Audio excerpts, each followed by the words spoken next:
આ વિફરેલા બંકા આટલી ગરમીમાં ઉભા છે હો.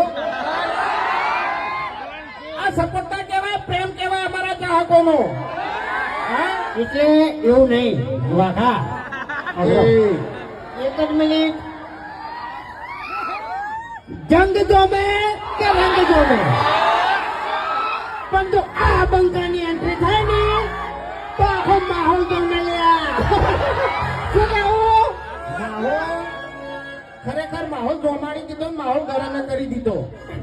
કાળી ગાડી કાળા કપડા માર્કેટમાં એન્ટ્રી મારો મને નમ્યા ઈન નમો હોમાં પડે ઈન પાડું આ તો અમે પાડવાનો ટાર્ગેટ છે આ ઉભો નહીં અમે અબે તેરે નામ કા કુત્તા પાલું આપણે મોટા વિચારી બોલશે. નકે આ મારા ચાહકો તો ચાપી પણ તું ગોઠિયા ખાય. એટલે વાઘા